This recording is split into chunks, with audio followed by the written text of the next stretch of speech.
Pag-aanunsyo ni Vice President Sara Duterte ng kanyang pagtakbo bilang presidente sa 2028 elections, itinuturing na strategic decision.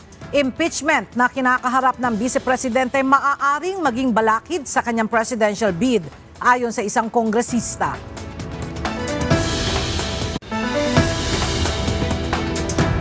Presidential bet ni Pangulong Ferdinand Marcos Jr. at posibleng koalisyon sa 2028 elections hindi pa napag-uusapan ayon sa Malacanang.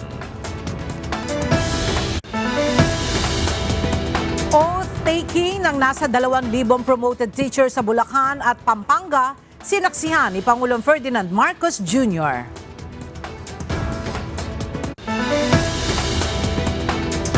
116 na PUB terminal sa bansa nakitaan ng non-compliance sa passenger safety ayon sa LTFRB.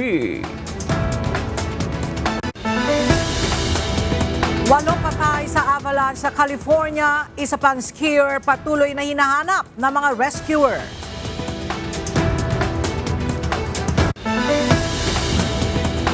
Alex Ayala pasok na sa quarterfinals ng Dubai Tennis Championship matapos talunin si Sorana Cirstea ng Romania.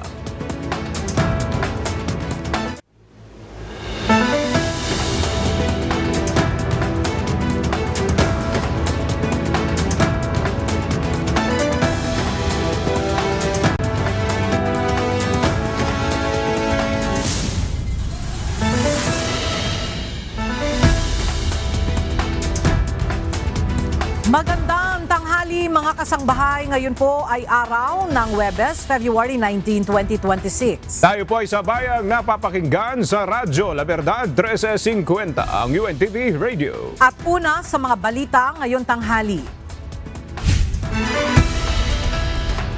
Itinuturing ni House Senior Deputy Majority Leader at Iloilo 3rd District Representative Lawrence Defensor na strategic decision ang ginawang maagang pag-aanunsyo ni Vice President Sara Duterte na tatakbo bilang presidente sa 2028. Samantala, ayon naman kay House Deputy Minority Leader at mamamayang Liberal Party List Representative Leila de Lima, dapat harapin muna ng Vice Presidente ang mga alegasyon laban sa kanya bago mag-ambisyong maging Pangulo.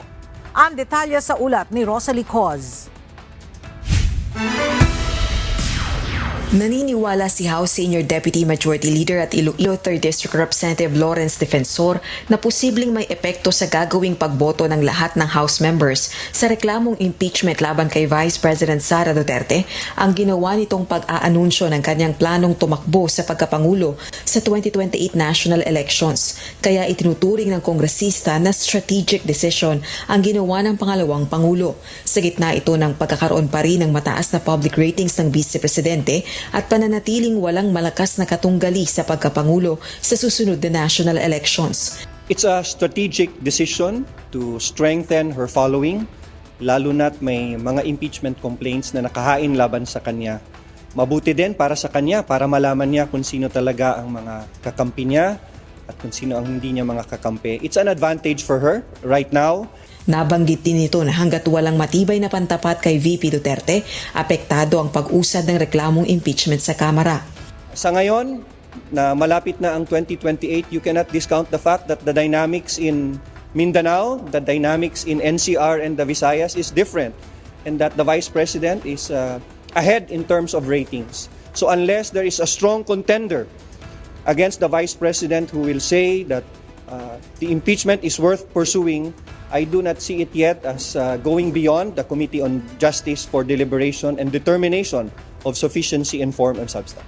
Si House Senior Deputy Minority Leader at Caloocan 2nd District Representative Edgar Erice ipinahayag na magiging hadlang sa pagtakbo ng pangalawang Pangulo sa 2028 ang impeachment.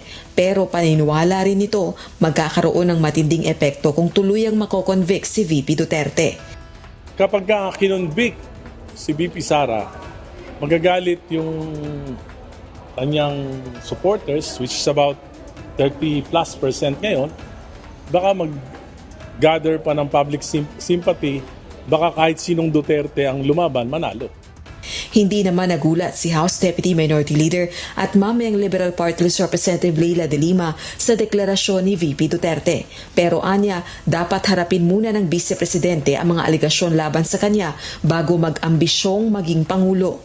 Tulad ng karapatan din ng mga Pilipino na singilin siya sa mga seryosong aligasyon ng katiwalian at paglabag sa batas na panawagan na po natin noong 2024 pa. Mas magandang harapin at sagutin muna niya ang mga ito bago ang ambisyon na maging Pangulo ng Pilipinas. Rosa Licoz, UNTV News and Rescue. Diyos ang aming sandigan, serbisyo publiko ang aming pinahahalagahan.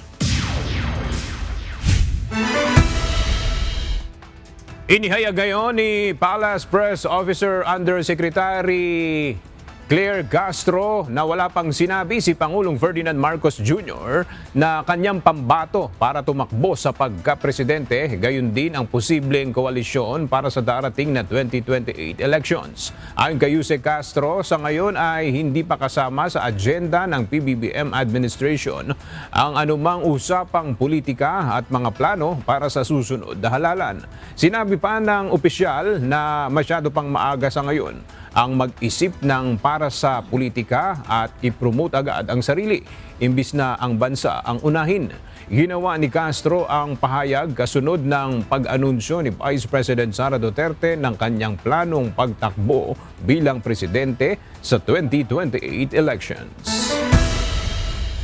Inihain sa Kamara ang ika-4 na impeachment complaint laban kay Vice President Sara Duterte. Ine-endorso ito ni Manila 6th District Representative Benny Abante at House Deputy Speaker at La Union 1st District Representative Paulo Ortega. Ang detalye sa ulat ni Rosalie Coz. Pasado alas 6 ng gabi ng Miyerkules, February 18, nang ihain sa Kamara ang ika-4 na reklamong impeachment laban kay Vice President Sara Duterte. Isang attorney Nathaniel Cabrera ang complainant sa reklamo at sina House Deputy Speaker at La Union 1st District Representative Paulo Ortega at Manila 6th District Representative Benny Abante ang endorsers. Do you swear that this resolution of endorsement was made voluntarily by you out of your own free will and volition? Ilan sa umano'y impeachable offenses ni Vice President Duterte na nakasaad sa reklamo ang matinding paglabag sa saligang batas dahil sa umano'y pagpapahayag ng intensyong makapagdulot ng pinsala laban sa presidente at iba pang top constitutional officers. Gayon din ang pagpalyang edeklara ng buo at totoo ang assets, liabilities and net worth nito. Sa mga aligasyong pagtataksil sa tiwala ng publiko at graft and corruption, nakapaloob naman ang umano'y maling paggamit ng confidential funds. Akusahan din ng Vice Presidente sa ika-4 na reklamong impeachment ng panunuhol at iba pang high crimes. Nabanggit din sa reklamo ang umano'y dating bagman ni VP Duterte na si Ramil Madriaga. We have investigated the Vice President, diba? I mean, nasa amin yung mga, yung mga sinabi niya, she did not take an oath to us sa Tricom. She should have answered. Now she has the opportunity to answer. Nai-refer na sa tanggapan ni House Speaker Faustino Bogie III ang unang 3 reklamong impeachment laban sa Vice Presidente pero hindi pa nailalagay sa order of business ng plenaryo ng Kamara. Rosalie Coz, UNTV News and Rescue. Diyos ang aming sandigan, serbisyo publiko ang aming pinahahalagahan. Ibinahagi ng ilang senador ang epekto ng deklarasyon ng pagtakbo sa 2028 elections ni Vice President Sara Duterte sa impeachment complaint sa kanya. Ito ay habang nakahain ang kaso sa mababang kapulungan ng Kongreso at posibleng tumawid sa Senado. Narito ang report ni Asher Cadapan Jr. Posibleng ang makakalaban ni Vice President Sara Duterte sa 2028 elections ay siya ring hahatol sa kanya sa impeachment complaint kapag lumusot ang kaso sa Senado. Ito ang isa sa isyung itinanong sa ilang senador matapos kumpirmahin ni VP Sara ang kanyang planong pagtakbo sa presidential position sa susunod na halalan. Ayon kay Senador Risa Ontiveros na nagpaunang nagpahayag na bukas sa pagtakbo sa pagkapangulo, Ngayon pa lang ay inihahanda niya na ang kanyang sarili.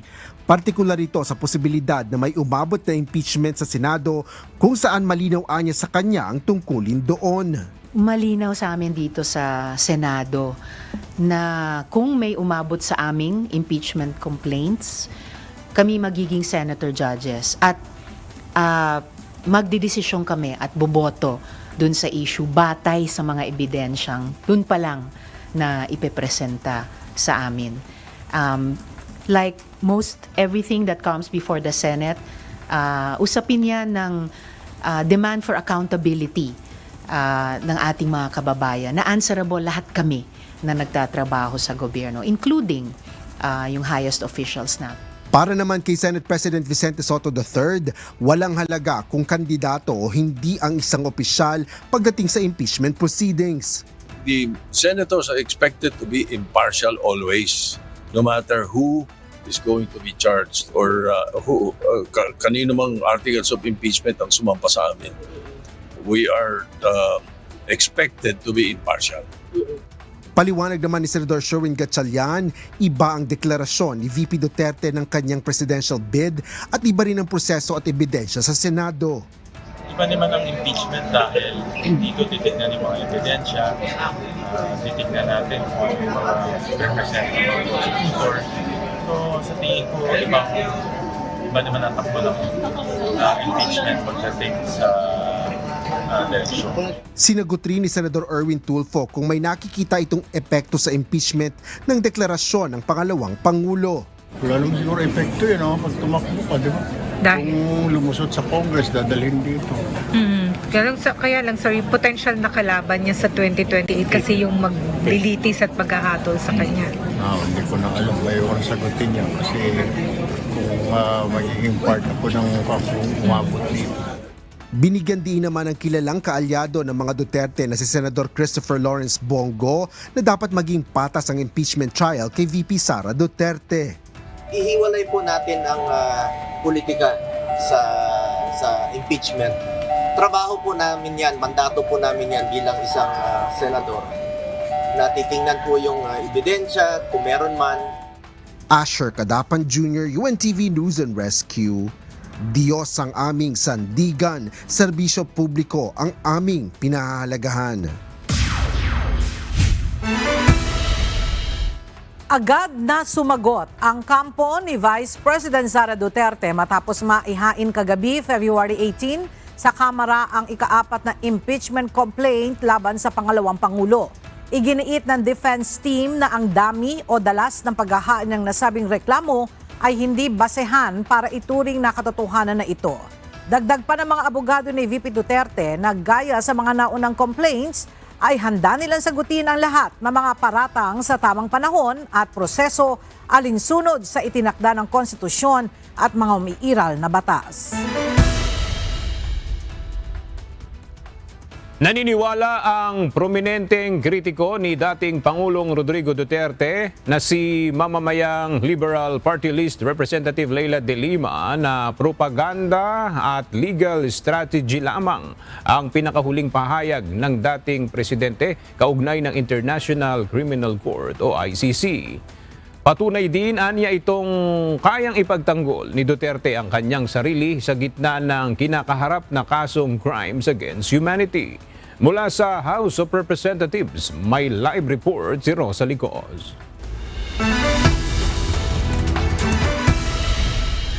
Rosalie, bakit naniniwala si Representative De Lima na propaganda lang ang waiver at declaration ni dating Pangulong Duterte sa ICC?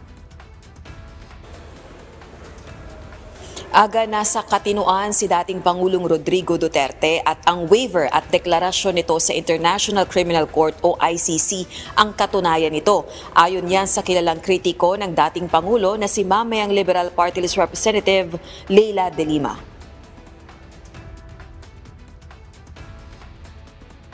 Dagdag pa nito, ebidensya ito laban sa argumento ng abogado ng dating presidente na si Nicholas Kaufman na hindi akma si Duterte na humarap sa paglilitis dahil sa umano'y hindi siya kayang magbigay ng mga tagubilin para sa kanyang depensa kaugnay ng kasong crimes against humanity dahil sa anti-drug war ng administrasyon nito.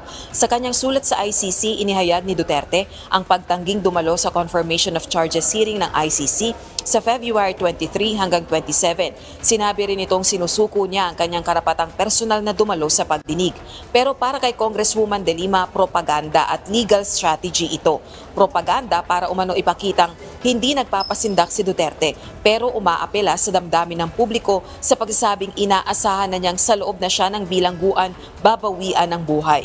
Giit pa ng kongresista, legal strategy din itong maituturing dahil ang pagsipot sa pagdinig ni Duterte ay hindi makabubuti sa kanyang depensa dahil maaaring hindi makontrol ni Kaufman ang dating Pangulo sa harap ng ICC judges.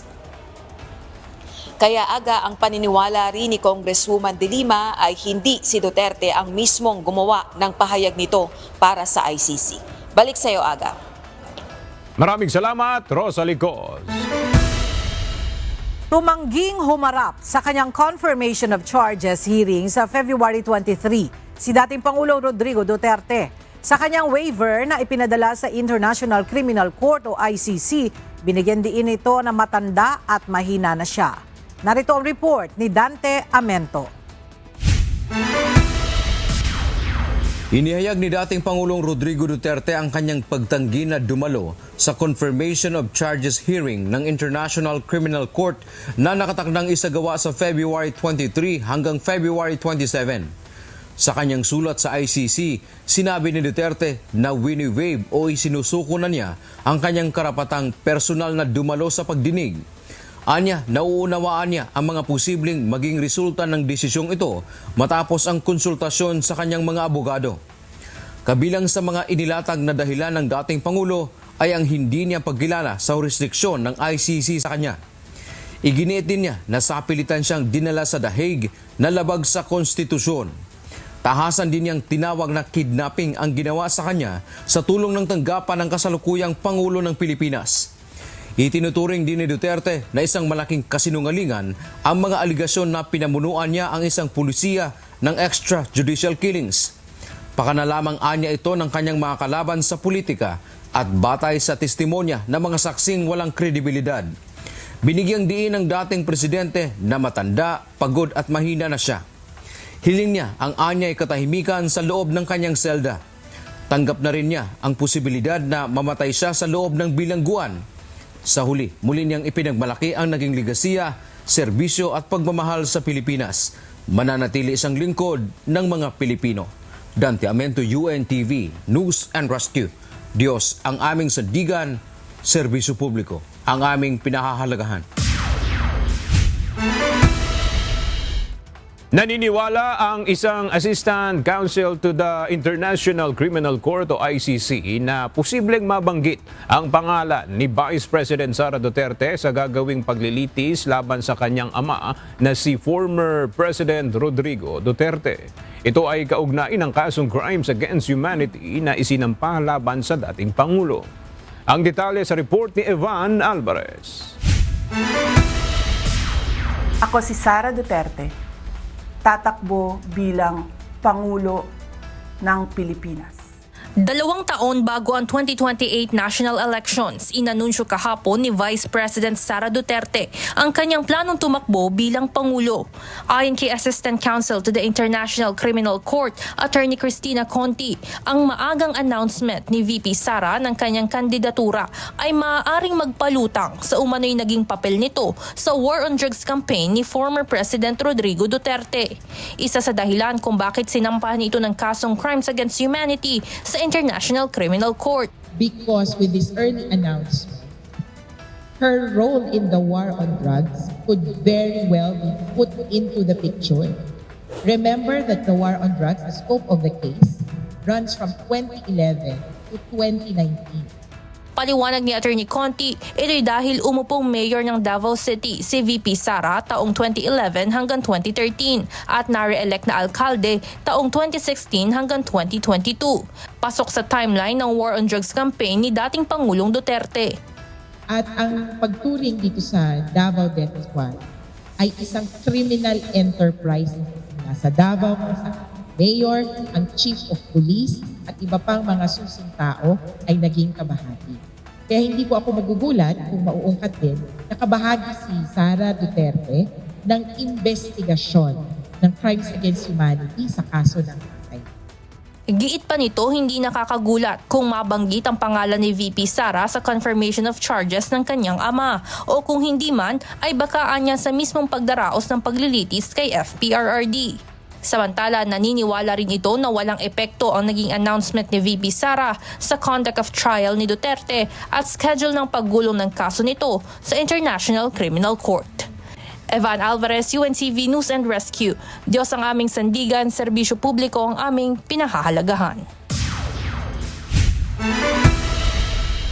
Inilahad ni Senador Alan Peter Cayetano na may nirerepaso ang minorya na resolusyon na layong respetuhin ang mga korte sa Pilipinas. Samantala, sinabi naman ni Senator Bongo na hindi siya takot sa arrest warrant ng International Criminal Court at hindi rin siya a-absent.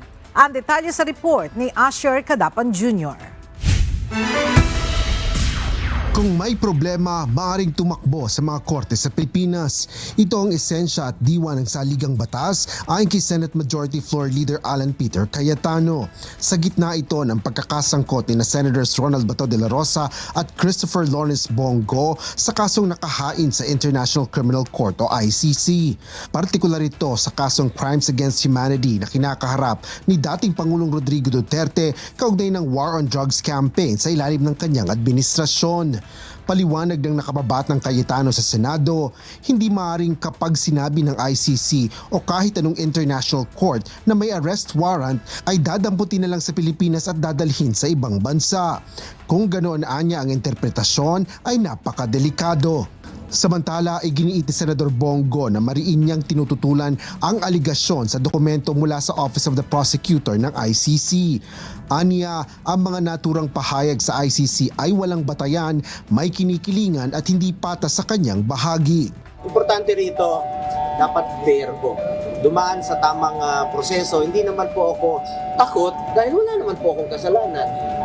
Kaya po ako naririto ngayon dahil wala po akong kasalanan. Iba po ang aking trabaho.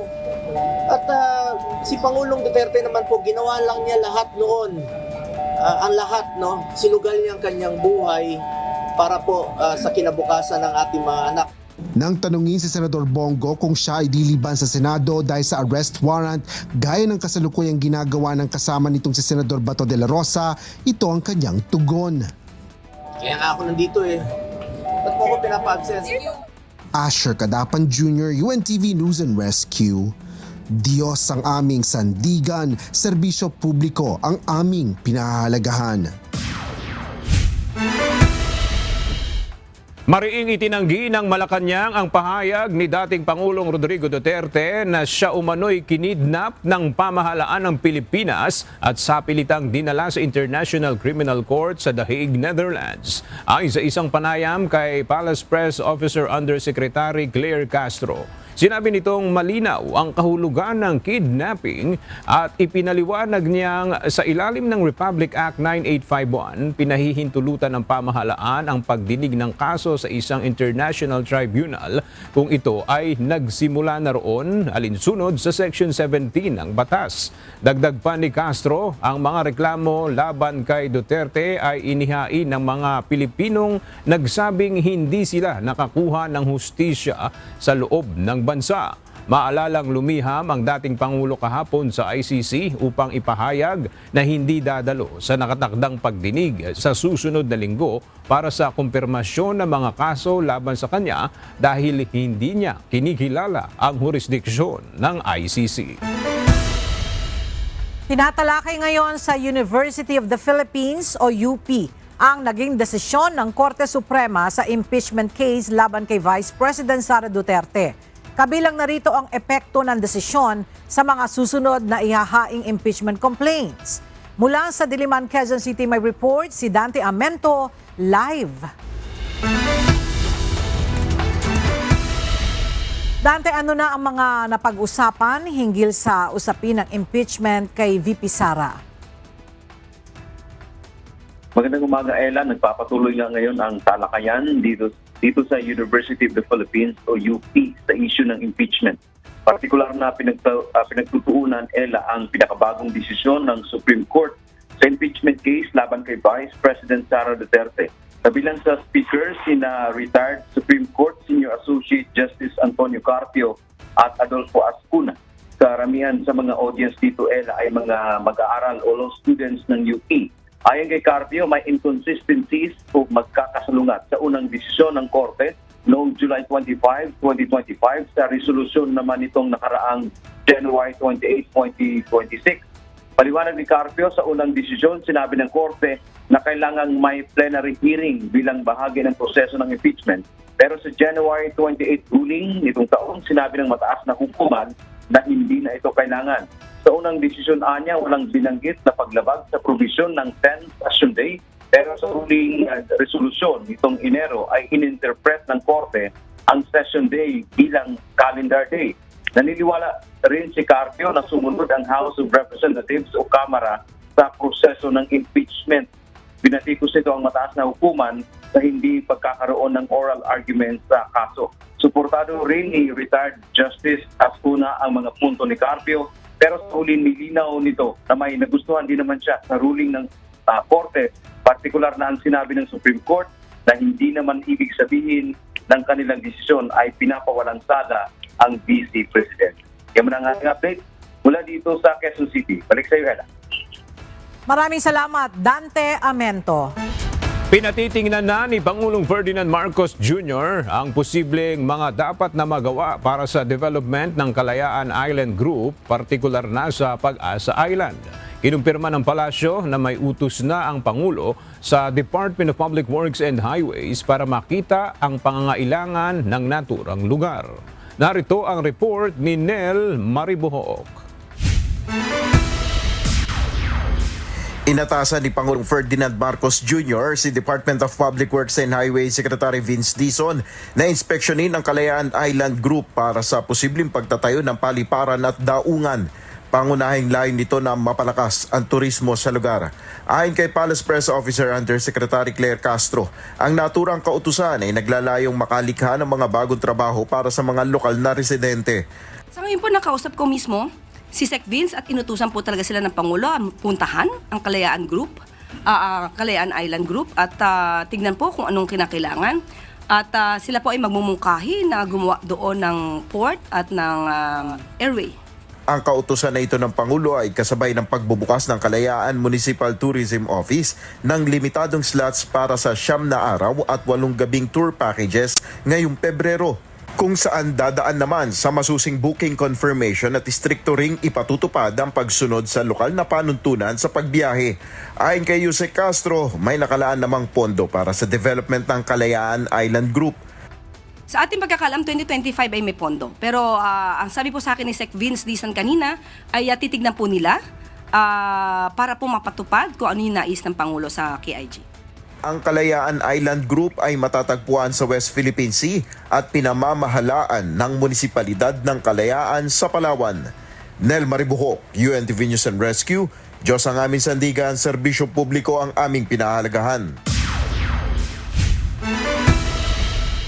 Sinaksihan ni Pangulong Ferdinand Marcos Jr. ang panunumpa sa tungkulin ng nasa 2,000 bagong promote na mga guro sa Pampanga at Bulacan.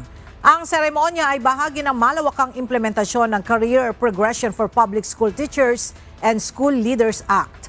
Mula sa San Jose del Monte, Bulacan, nagbabalik si Nel Maribuhok live. Nel, ano ang naging mensahe ng Pangulo sa newly promoted public school teachers? Yes, Ella, nangako si Pangulong Ferdinand Marcos Jr. na mananatiling prioridad ng kanyang administrasyon ang edukasyon hanggang sa pagtatapos ng kanyang termino. Ito ang tiniyak ng Pangulo ng kanyang saksihan ng panunumpa sa tungkulin na nasa 2,000 bagong promote na mga guro ng probinsya ng Bulacan at Pampanga. Ayon kay PBBM, maabot sa mahigit 1.34 trillion pesos ang inilaang pondo para sa sektor ng edukasyon sa taong ito, katumbas ng higit 4% ng national economy. Inilatag rin niya mga programang sumusuporta sa mga guro, kabilang na ang rollout ng Yaman ng Kalusugan Program o Yakap Caravan na nagbibigay ng free medical services. Kaugnay nito, siniguro ni Pangulong Marcos na walang magre-retirong guro na Teacher 1. Kanina, ilang guro na mahigit 3 dekada ng Teacher 1 ang napromote na sa Teacher 4 dahil sa programa na ito ng gobyerno. Ayon sa Department of Education, naabot sa 16,000 teachers sa buong bansa ang promoted sa ilalim ng Expanded Career Progression System. Mayroon pang 40,000 na aplikasyon ng nakaabang at kasalukuyan pang nire-repaso. Yan muna ang ating update. Balik sa iyo, Ella. Maraming salamat, Nel Maribuhok. Mas palalakasin pa ng Philippine Coast Guard ang kakayahan nito sa pagbabantay sa karagatan, gayon din ang search and rescue operations matapos na formal na lagdaan ang kasunduan para sa acquisition ng 3 bagong eroplano mula sa Estados Unidos. Narito ang report ni Ryan Lacanlale. Formal nang nilagdaan ni na Philippine Coast Guard Commandant Admiral Ronnie Hilgaban at U.S. Assistant Secretary of War for Indo-Pacific Security Affairs John No ang letter of offer and acceptance para sa acquisition ng 3 King Air aircraft mula sa Estados Unidos. Isinagawa ang paglagda sa isang bilateral meeting sa Makati City noong February 16, 2026. Ayon sa PCG, malaking hakbang ito para mapalakas ang kanilang search and rescue operation, gayon din ang pagpapatrolya sa West Philippine Sea upang mabantayan ang mga galaw ng mga barko ng China sa lugar.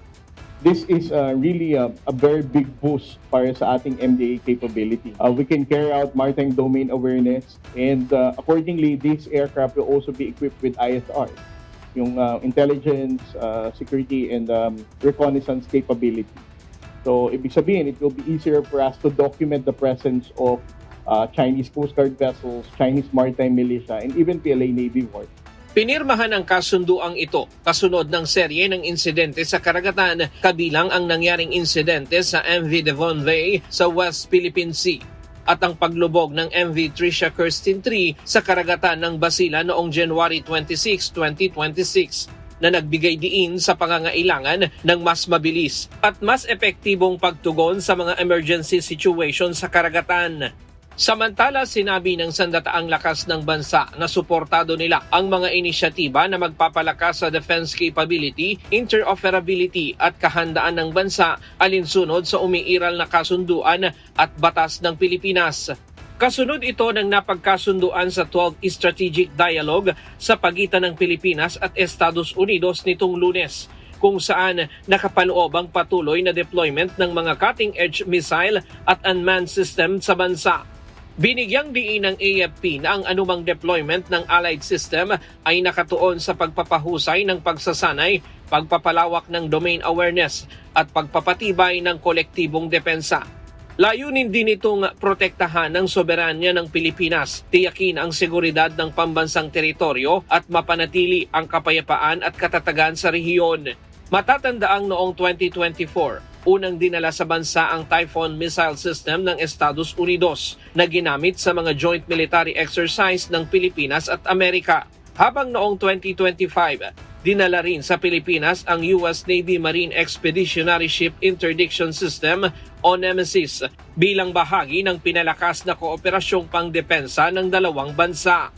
Nauna nang tinutulan ng China ang deployment ng mga naturang missile at unmanned systems na anilay maaaring magpalala sa tensyon sa rehiyon. Ryan Lacanlale, UNTV News and Rescue. Diyos ang aming sandigan, serbisyo publiko ang aming pinahahalagahan. Pag-aaralan ni Senate President Tito Soto III ang protesta ng lokal na pamahalaan ng Kalayaan Island Group. Partikular ito sa issue kaugnay na mungkahing isuko sa mga isla ng Kalayaan sa gitna ng pinag-aagawang teritoryo sa West Philippine Sea. Mula sa Senado, narito ang report ni Asher Cadapan Jr. live. Asher, ano ang nilalaman ng protesta ng Kalayaan LGU? Elaburahin ang pahayag sa congressional records na nagmumungkahi na isuko ang Kalayaan Island Group. Ito ang formal na protesta na nakapaloob sa resolusyon na naipasa ng Sangguniang Bayan ng Munisipalidad ng Kalayaan na naisumiti rin sa Senado. Defeatist sentiment o damdaming pagkatalo. Ganito isinilarawan sa resolusyon ng Local Government Unit ng Kalayaan, Sangguniang Bayan. Ang anilay komento na nagmumungkahi na iabandona ang Kalayaan Island Group. Nagmula ang pahayag na ito kay Senador Rodante Marcoleta kasabay ng pagdinig ng commission on appointment para sa kumpirmasyon ng 35 kawani ng Armed Forces of the Philippines nitong Pebrero. Nagpaliwanag na rin kaugnay nito si Marcoleta kung saan pinabulaanan nito ang naturang konteksto ng kanyang pahayag. Ngunit para sa mga opisyal ng Kalayaan LGU, dapat itong burahin sa records upang mapanatili ang dignidad at integridad ng munisipalidad. Ayon naman kay Senate President Vicente Soto III, natanggap na ng kanyang opisina ang kopya ng naturang resolusyon. Aniya, titingnan niya muna ito at aalamin ang mga kasunod na proseso bilang ito ay ginawa sa isang committee hearing at maaaring may ibang proseso. Dagdag pa ni Soto, rerepasuhin niya ang proseso para malaman ang pinakamainam na option para tugunan ang issue.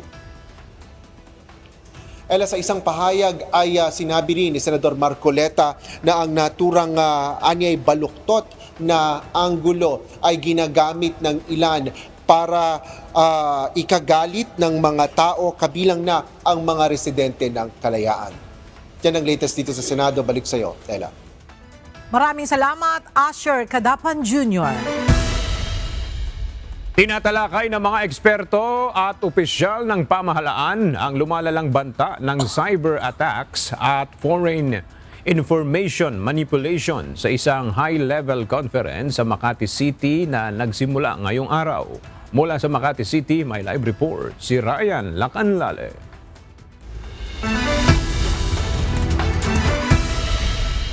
Yes, Ryan.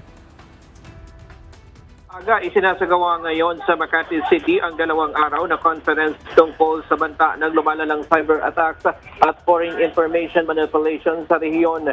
Layunin ng forum na pagtibayin ang kakayahan ng Pilipinas at mga kaalyado nito laban sa hybrid threats, kabilang ang cyber espionage at foreign information manipulation and interference o FIMI. Kabilang sa mga lalahok sa forum ay mga government leader, military officials, experts at civil society group. Sa unang araw, tatalakayin ang kasalukuyang kalagayan ng cybersecurity sa rehiyon, kabilang ang mga bagong development sa cyber defense at pamamahala sa emerging technologies. Pag-uusapan din ang epekto ng hybrid warfare at kung paano ginagamit ang makabagong teknolohiya para isulong ang strategic objectives ng ilang estado at grupo. Sa ikalawang araw naman, nakatuon ang diskusyon sa foreign information manipulation and interference operations sa Pilipinas at ang posibleng implikasyon nito sa 2028 national elections. Inorganisa ng Strat-Based Institute katuwang ang Embahada ng Canada sa Pilipinas ang 2 araw na conference. At yan muna ang latest mula dito sa Makati City. Balik sa iyo, Aga. Maraming salamat, Ryan Lacanlale. Lumagda sa kasunduan ng National Bureau of Investigation at Presidential Task Force on Media Security na layong palakasin ang pagbibigay ng proteksyon para sa malayang pamamahayag. Narito ang report ni Benedict Samson. Formal ng kabilang ang National Bureau of Investigation o NBI sa mga ahensyang magbibigay ng proteksyon para sa malayang pamamahayag sa bansa. Kahapon, lumagda sa isang kasunduan ng NBI at ang Presidential Task Force on Media Security o PTPOMS upang palakasin ang koordinasyon sa pagtugon sa mga kaso ng karahasan laban sa mga mamamahayag. Sa ilalim ng kasunduan, patitindihin ang pagtutok ng mga otoridad upang matiyak ang mabilis, impartial at masusing joint investigation sa media-related cases.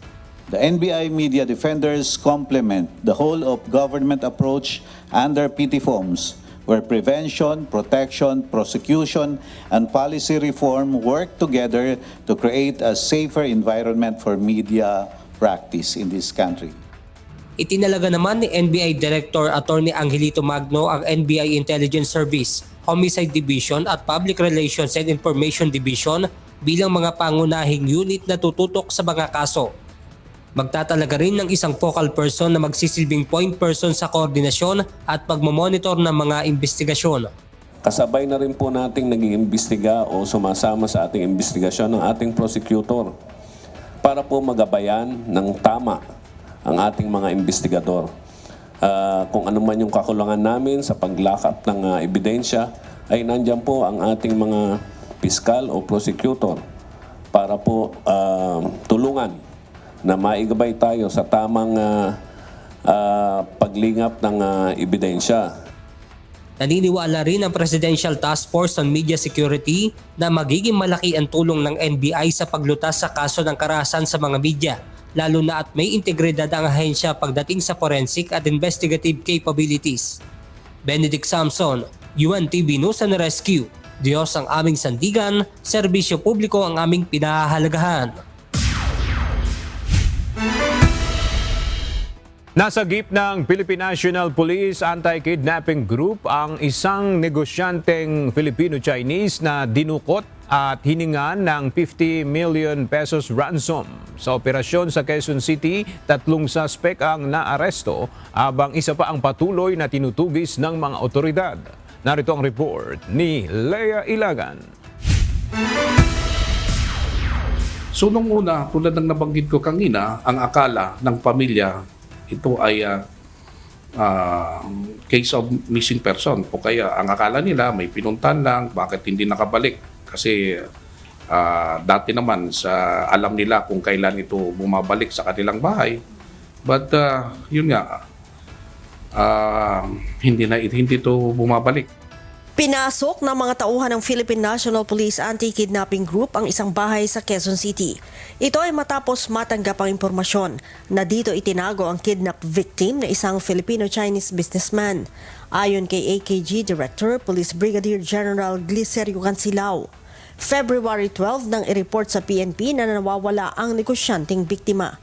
Huling nakita ang biktima sa Mandaluyong City bago ito mawala. Kaagad namang nagsagawa ng backtracking sa mga CCTV ang Mandaluyong PNP upang makita kung sino ang dumukot sa biktima. Mga isang araw lang naman mga isang araw na after ng maghapon na yon na hindi po bumabalik yung pamilya, kaya napilitan na silang mag-report. Pero sundan ko na rin nung nasabi ko kanina na mayroon na pong nag-demand at nalaman nito ng police station na to na ito po ay kaso na ng kidnapping for ransom, kaya kagyat po ito ay inirepair sa PNP AKG at doon po kami na po ay nagsagawa.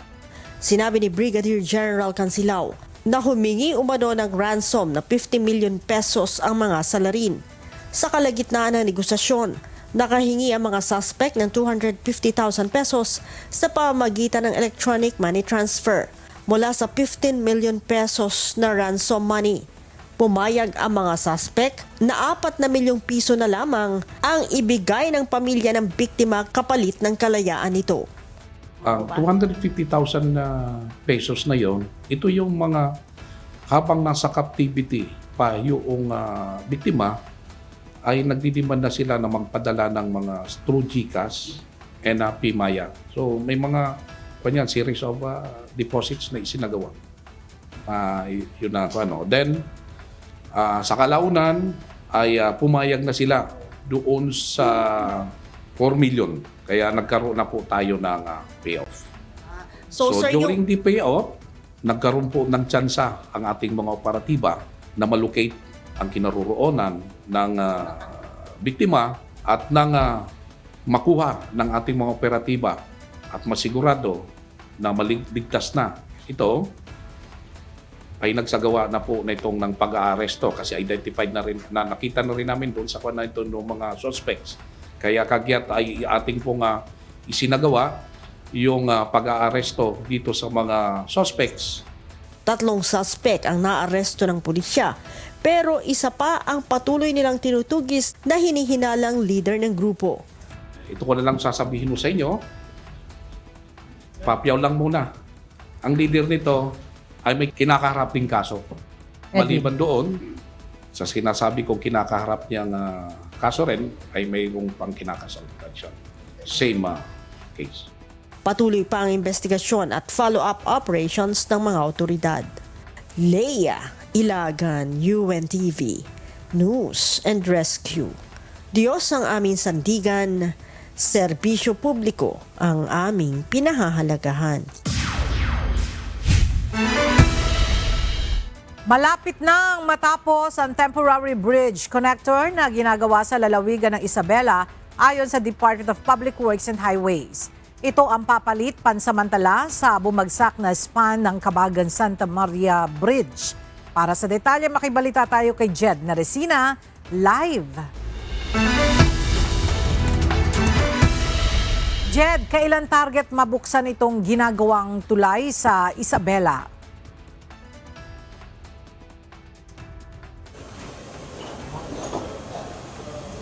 Ela, target mabuksan ang temporary passageway na papalit sa bumagsak na Kabagan Santa Maria Bridge sa Isabela sa darating na Marso. Ngunit ayon sa Department of Public Works and Highways, ito ay bubuksan para sa light vehicles muna lamang.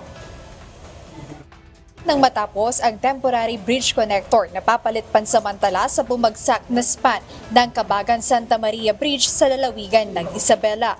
Magugunit ang February 27 noong nakaraang taon nang bumigay ang isang bahagi ng nasabing tulay. Nang puntahan ito ni Pangulong Ferdinand Marcos Jr., sinabi niyang may design flaw ang Kabagan Santa Maria Bridge kaya ito ay bumagsak. Dagdag ng Department of Public Works and Highways o DPWH, hindi dapat dumaan sa tulay ang 100 toneladang truck dahil 44 na tonelada lang ang kaya nitong suportahan. Ngayon, ayon sa DPWH, ay 89% complete na ang construction ng temporary passageway na pansamantalang papalit sa tulay. Tugon din ito sa utos ng Pangulo na agarang isaayos ang nasirang tulay para masolusyonan ang pagkaantala ng kabuhayan at pampublikong serbisyo sa lugar. Kaugnay nito na unang binanggit na rin ng Malacanang na magsasagawa ng malalimang investigasyon sa pagguho ng nasabing tulay sa Isabela, kung saan titingnan ng issue sa underdesign ng bridge at kung bakit hindi kakayanin ng heavy vehicles at maaaring may managot sa nangyaring insidente. Ela, ayon sa DPWH, 60 meters yung nag-collapse na span 3 ng nasabing tulay. So kung i-visualize ito, yung haba ay gaya ng 6 na jeep na nakalinya ng bumper to bumper. Ngunit umaasa ang DPWH na kapag natapos yung pag-construct dito sa pansamantalang tulay ay makatutulong ito para maisaayos yung daloy ng transportasyon sa lugar habang isinasagawa yung mas permanenteng solusyon para sa nasabing infrastruktura. Ayan muna update, balik sa iyo, Ala. Maraming salamat, Jed Naresina. Umabot sa mahigit 100 na passenger terminal sa bansa ang nakitaan ng hindi pagsunod sa mga panuntunan ng Land Transportation, Franchising and Regulatory Board patungkol sa safety o patungkol sa passenger safety. Ang detalye hatid ni Benedict Samson live. Benedict, ano ngayon yung plano ng LTFRB para masiguro na nasusunod yung mga panuntunan para sa ligtas at maayos na passenger terminal? Magandang tanghali, Aga. Ayon nga sa Land Transportation, Franchising and Regulatory Board, ay nakatakda sila magsagawa ng public consultation para mailatag nga itong mga panuntunan ng ligtas at maayos na terminal. Tuloy-tuloy ang mga isinasagawang inspeksyon ng LTFRB sa iba't ibang transport terminal sa bansa. Karamihan sa nakitang paglabag ay ang safe waiting area, maruming palikuran, walang accessibility para sa mga senior citizen at person with disability at kakulangan sa safety at security plan.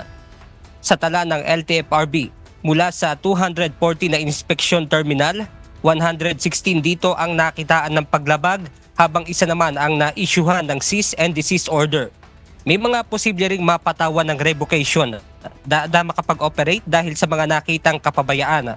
Kaya naman bukas, nakatakdang magsagawa ng public consultation ang LTFRB kasama ang mga passenger terminal operator sa bansa.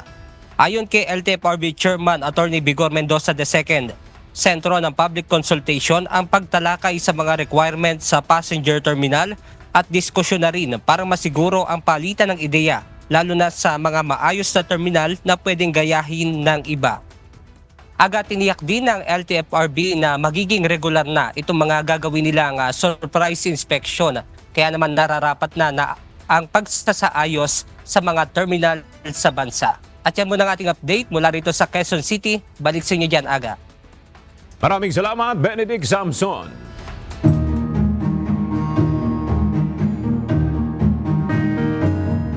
Maililibre na sa bayarin sa kuryente ang mahigit sa 151,000 na mga pamilya sa Western Visayas simula ngayong Pebrero. Kasunod ito ng pagpapatupad ng Expanded Lifeline Rate Law. Mula sa Iloilo may report si Lalaine Moreno live. Lalaine, sino-sino ang makakasama dyan sa mga maililibre na sa kanilang bill sa kuryente? Ella, pangunahing makakabenepisyo dito ay ang mga pamilyang miyembro ng 4Ps o Pantawid Pamilyang Pilipino Program na mababa ang monthly consumption sa kuryente. 663 na pamilya sa Iloilo City ang malilibre na sa kanilang buwanang bayarin sa kuryente simula ngayong buwan, habang halos 5,000 pamilya naman ang magkaka-discount sa kanilang monthly bills. Sa ilalim kasi ng Expanded Lifeline Rate Law, otomatikong mai-enroll sa electricity subsidy ang lahat ng miyembro ng Pantawid Pamilyang Pilipino Program. Kung dati, nagbabayad ng monthly bill ang mga 4Ps beneficiary ngayong buwan, 100% discounted na. Wala na silang babayaran kung ang kanilang konsumo ay hindi tataas sa 50 kilowatt-hour kada buwan o 500 pesos hanggang 700 pesos. Discounted naman ang may mga consumption na higit sa 50 kilowatt per hour.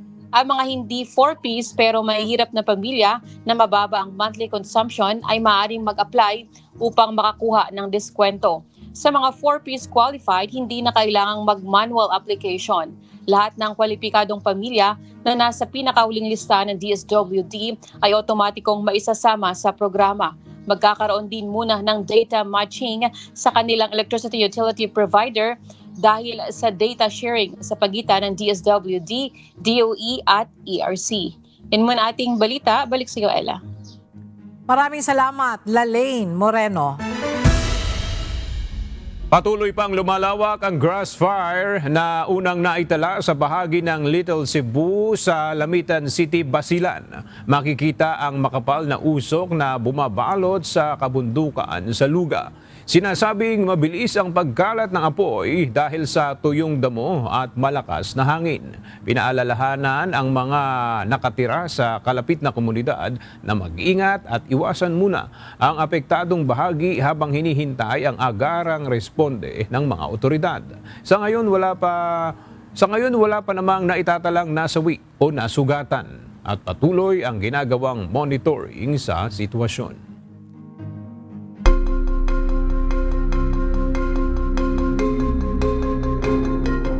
Natagpuan na ng mga rescue team ang bangkay ng 8 skier na naiulat na nawawala matapos ang malakas na avalanche sa Lake Tahoe region sa California noong Martes, habang isa pa ang patuloy na hinahanap at pinaniniwalaang nasawi rin. Ayon sa mga otoridad, 15 skier ang naiulat na natrap nang bumagsak ang avalanche na kasing laki ng football field sa Castle Peak area, kung saan 6 ang nailigtas, ngunit 2 sa kanila ang dinala sa ospital dahil sa minor injury. Sinabi ng mga opisyal na nananatiling delikado ang kondisyon sa lugar matapos madagdagan pa ng halos 3 talampakan ng niebe ang lugar, kaya hindi pa ma-recover ang mga bangkay na nananatiling nakabaon sa makapal na snow. Ang insidente ay naganap habang pauwi na ang grupo mula sa 3 araw na ski trip. Nanawagan naman ang mga otoridad sa publiko na iwasan muna ang bound country dahil sa patuloy na mataas na panganib ng panibagong avalanche. Iginiit ni Meta CEO Mark Zuckerberg sa isang pagliliti sa Los Angeles na hindi na idinisenyo ng kumpanya ang mga social media app nito upang pataasin o i-maximize ang oras na ginugugol ng mga user sa platform. Sa pagdinig, kinwestiyon ng abogado ng nagsampa ng kaso ang mga naunang pahayag ni Zuckerberg sa Kongreso noong 2024 at iniharap ang mga email mula 2014 at 2015 na nagpapakitang layunin noon ng Meta na pataasin sa double-digit percentage ang oras ng paggamit ng app. Gayunman, sinabi ni Zuckerberg na nagbago na ang kanilang approach sa paglipas ng panahon. Ang kaso ay isinampa ng isang babae sa California na nagsabing naapektuhan ang kanyang mental health noong bata pa siya dahil sa paggamit ng Instagram at YouTube at inaakusahan ang mga kumpanya na kumita sa pamamagitan ng pag-akit sa mga kabataan sa kabila ng umano'y kaalaman sa posible nitong pinsala. Mariing itinanggi ng Meta at Google ang mga alegasyon at iginiit na nagpatupad sila ng mga safety features habang ang naturang kaso ay itinuturing na test case sa libu-libong kaparehong reklamo sa Estados Unidos hinggil sa epekto ng social media sa mental health ng kabataan.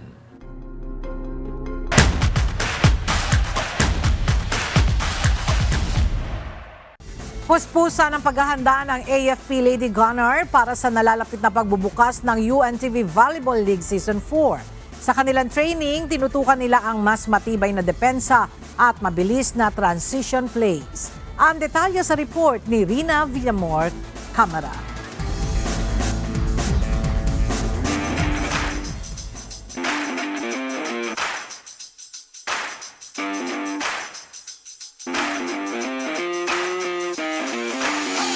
Two-time champion AFP Lady Gunners puspusa ng paghahanda para sa nalalapit na pagbubukas ng UNTV Volleyball League Season 4. Sa kanilang mga practice session, binibigyang diin nila ang mas matibay na depensa at mas mabilis na transition plays.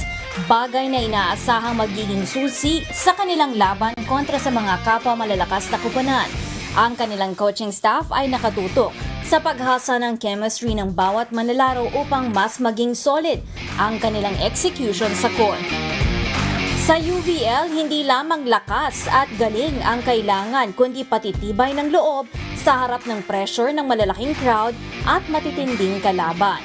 Ngayong taon, makakaharap nila ang mga kupunan ng BFP Lady Firefighters, Comelec Suffragettes, DNR Lawin Spikers, DFA Emissaries, MMDA Lady Spikers, NHA Home Masters, Pag-ibig Lady Smashers, PhilHealth Health Insurers at defending champions na PNP Lady Patrollers. Isa sa mga inaasahang maging sandigan ng AFP Lady Gunners ay ang kanilang mga key players na sila Iya Yongko at Wendy Talib na kilala sa matibay na blocking at consistent na attacking.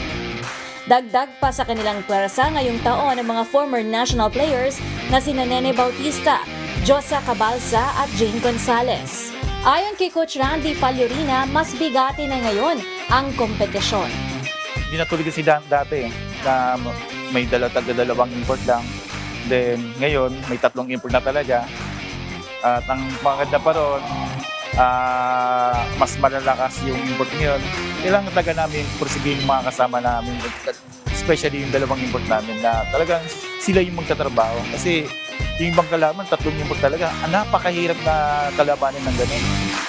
Sa pagbubukas ng UVL Season 4, hindi lamang ito laban para sa tropeyo, kundi pagkakataon din para ipakita ang disiplina at dedikasyon ng AFP Lady Gunners bilang kinatawan ng Armed Forces of the Philippines. Sa darating na linggo, inaasahan na magiging exciting ang kanilang unang laban kontra sa PNP Lady Patrollers at tiyak na marami ang nag-aabang kung paano nila ipapakita ang kanilang lakas at puso sa PhilOil Arena. Rina Villamor, Camera, UNTV News and Rescue. Diyos ang aming sandigang, serbisyo publiko ang aming pinahalagahan.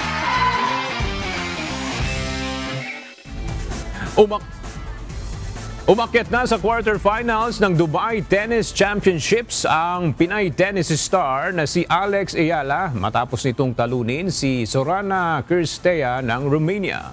Muling nagpakitang gilas ang Pinay tennis ace sa center court at nakaabante sa ikalawang set bago tuluyang tapusin ang laban. Ito ang unang panalo ni Ayala matapos o laban kay Cirstea matapos ang naunang tatlong set na pagkatalo noong 2024 Mutuad Madrid Open. Makakaharap ni Ayala ang two-time Grand Slam champion at world number 4 na si Coco Gauff sa susunod na yugto ng kompetisyon. At sa ating pong iiwang mga salita ng Diyos na ating sandigan mula sa aklat ng Mateo, Kapitulo 12, versikulo 33 na nagsasabi, "O pabutihin ninyo ang punong kahoy at mabuti ang bunga niyaon. O pasamain ninyo ang punong kahoy at masama ang bunga niyaon, sapagkat ang punong kahoy ay nakikilala sa pamamagitan ng kanyang bunga."